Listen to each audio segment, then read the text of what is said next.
Oh my God. Fraser Minton.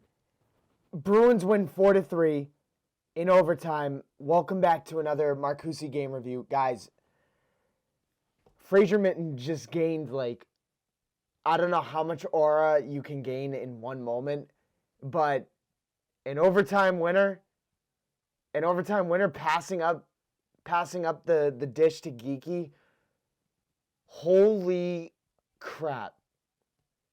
4-3 win.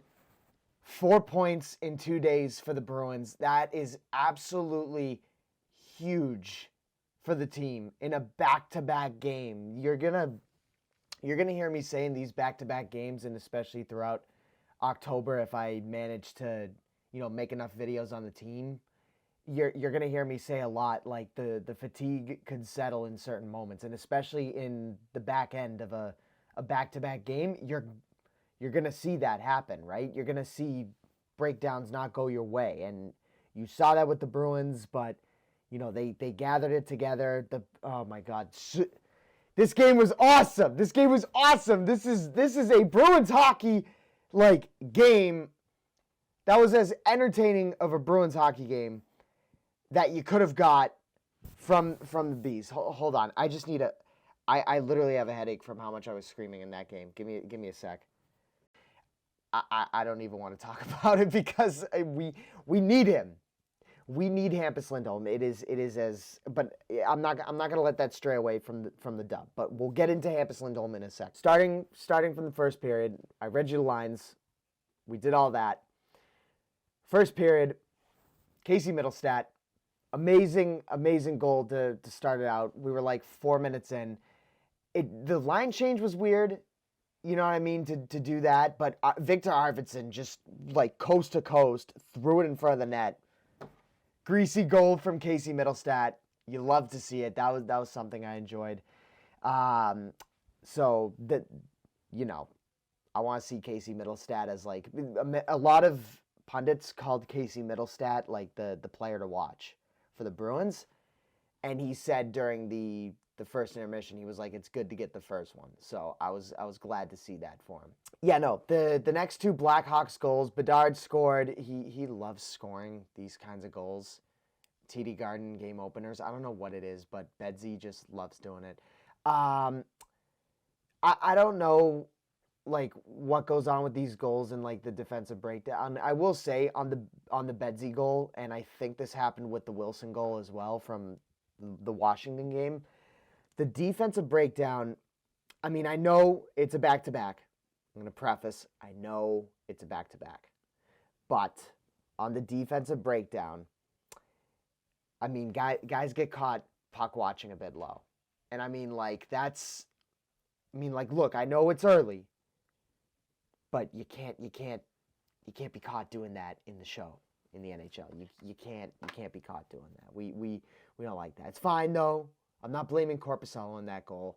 It's Connor Bedard with one of the most wicked shots in the National Hockey League. So, I mean, it's fine. It's fine. We move on. We're down 2-1. The zone entries, just much better. Much more fluid. It's just, I touch on the zone entries.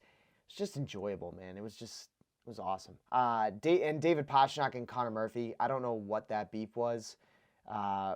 Murphy slashed him or hit him down low. Whatever it was, Pastrnak was not happy with that. So, and I think that kind of, I don't want to say took him off focus, but he was definitely a bit rattled with Connor Murphy, and he definitely had a full head of steam in this game. So there was that. It was this game in total had some high heat to it. When we get into the second and third period, there were a lot more whistles than there were in the first frame. That's for sure. So period two, or I think halfway through period one, we'll get into Hampus Lindholm right now. What was it? The Bruins took a late penalty, but Hampus Lindholm exited halfway through the first period, or a little later than halfway through the first period. And that's when I just started to crash out because you lost him 17 games into last year, It's the second game in. If I don't want to do any hypotheticals, but this is what we do. This is something that is extremely important to the Bruins back end and the overall team composition. The Boston Bruins gave their assistant captain, their A's on the jerseys. They gave him the David Pastrnak, Charlie McAvoy, and Hampus Lindholm. Hampus Lindholm received the third A. That alone should tell you the importance that he brings to this Boston Bruins hockey team. Not the fact that when Charlie McAvoy was out, he was in the consideration for the Norris Trophy in 2022-23. Not the fact that he is your best offensive defenseman. Not the fact that he drives the transition. Not the fact that he's experienced. All these things are what makes Hampus Lindholm a great defenseman. But the one thing I take away is you lose this guy at the root of the core. You are losing another leader. You don't want that. You do not want that at all. Hampus Lindholm impacts the team positively in many, many ways. And I didn't see. I tried to look back at the film, but I wanted to make sure I was watching the game because it was such a back and forth game between the Bruins and Chicago here. But I didn't see anything that got Hampus, I didn't see anything. I couldn't tell what it was. I tried looking back, and I couldn't find anything. That's what I hope. But Hampus leaves the game. In period 2, the third line contributes after the second line finally gets on the board. I had said in the first game that the second line was buzzing. Third line began to ramp it up as the game went on, and I'm watching the goal visualizer. I love watching the goal visualizer back. Asimont with some great puck protection on Teravainen and Murphy. Then he turns around, gets to the dot, fires a puck, and then you just get bodies to the net and hope one of them can tap it in. Jeannot gets his first as a Bruin. Greasy goal. We like that. And then later in period 2, I wrote, when the Bruins sustain pressure, it works. You can tell, and this goes for all 4 lines, in their own unique ways. When they sustain pressure, and I feel like this is something we go back to the system. When Marco Sturm has them apply that pressure, and it's just the straight line stuff that Mikey Asimont talked about, when they all just kind of emphasized what the system would be, you're seeing it now. You're seeing it in full effect against Chicago, and it worked. It was working. When we pressed high, you could see us being effective. I will admit, though, that it's and I'm still looking for a way to just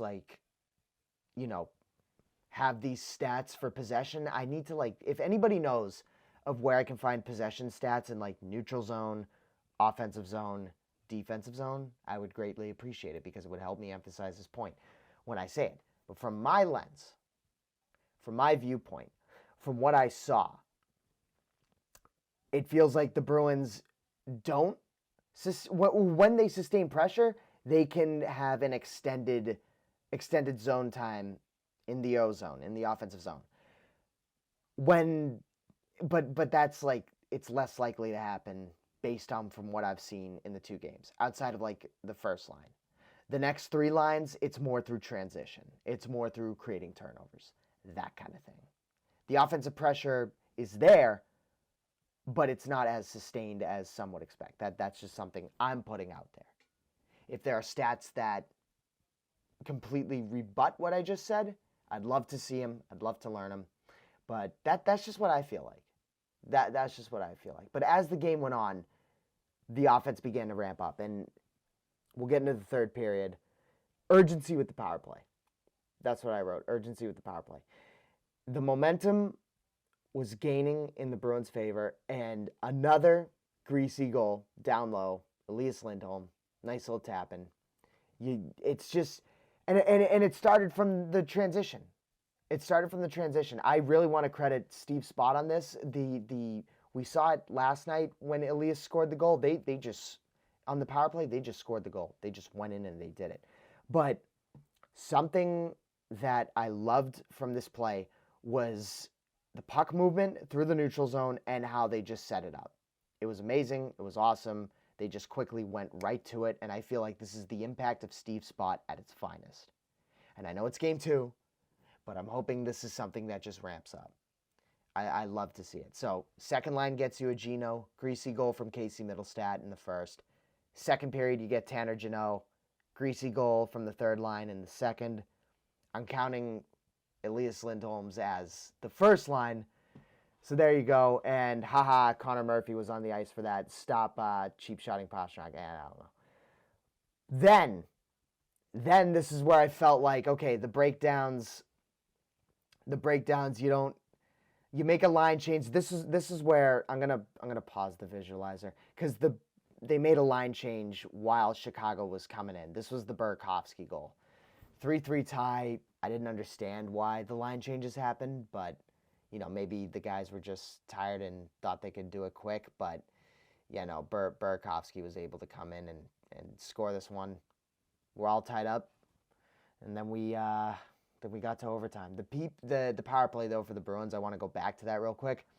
It just got better throughout the game. It just got better, and that's something I really want to see continue to happen. Like we've touched on the power play already and its effectiveness. We want to continue to see that. Also, of note, Bruins led in shots on goal. I feel like that's something, and they were 60% on faceoffs as a team. I know it's Chicago, but I just feel like these are just little things that need to be emphasized. 1 for 5 on the power play. Power play, as I said, did look better as the game went on, and you saw it in the Elias Lindholm eventual power play goal in the third period. Bruins also led by 10 block shots, 16-10. They're blocking pucks.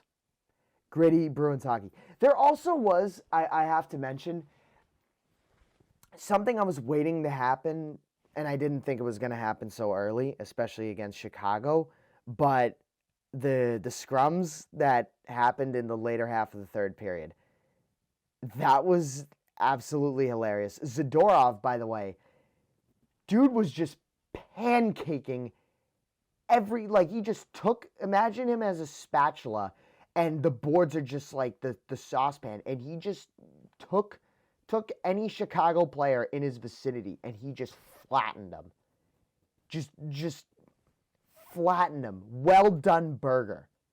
Just you couldn't avoid him. I'm gonna check how many hits he had actually because if McAvoy led the hits, 7 hits by Zadorov. McAvoy only had 1 tonight. The rest of the defense didn't register a hit. Oh my God. But yeah, Zadorov was, like I said, he was a flame grill chef, just flattening any Chicago Blackhawk that came in his way. Anyways, yeah, McAvoy gets a penalty. Bedard's holding his stick, being I'm not gonna say the word I was thinking of, but he was being sneaky with that one, that's for sure. So they call the penalty on McAvoy, and then after that, I think tensions just flared up from there, and it resulted in some pretty fun, big bad Bruins hockey that we all know, love, and enjoy. So that was fun. And then, I want to emphasize this again. Chicago only had 3 power plays. I'm going to check that again. Sorry, boys. I need to do a lot of stat checking. Yeah, they didn't convert. On the power play. The Bruins penalty kill, insane. You love to see it. I genuinely don't think they have allowed a single power play goal yet. The Bruins are 100% on the penalty kill. Still. The Bruins are 100% of the penalty kill. The PK is like the players that we brought in, you can see their impact on the penalty kill. You can see their impact defensively. It's that entire bottom 6. And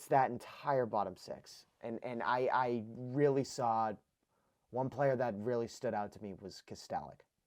Kostelic was drawing the fourth line in general. Speed and drawing penalties. Kostelic drawing penalties. It was awesome.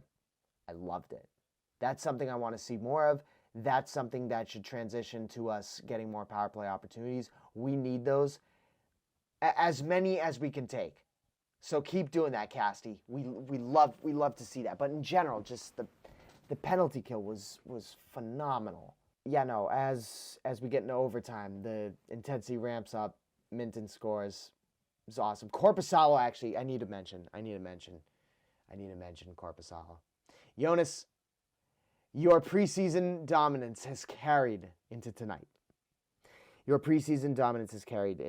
Actually, in the clutch moments, Jonas Korpisalo, the preseason dominance carried into that, because Chicago had some chances, including that Bedard breakaway. Oh my God, Jonas stealing the game away from us in the moments that mattered. Korpisalo showed up, and it led to the Fraser Minton goal. It was awesome. This was one of those Bruins games where that it makes you appreciate that there's hockey back in Boston. Like that's a dub. That's a dub, and I know it's Chicago, but you get 4 points in a back-to-back. That, I don't care how you do it, and you got 4 points. That's what matters to me. I don't care. I know it's early. Bruins are second in the Atlantic. That's what matters to me. So, anyways, guys, that's all I got on my thoughts. Let me know what you guys' thoughts were from this game. Anything I missed, anything I took away. I am really tired. I'm going to edit this as quickly as I can and get it out to y'all so you can watch, listen, enjoy. But yeah, I'm tired. I got school very early tomorrow morning. I got 2 classes, so we're going to do that, be a scholarly scholar. But yeah, go Bees! Let's go. Oh my God. All right, I'm going to hit stop recording. Love you guys, seriously. You guys are the absolute best. I love you guys. Good night.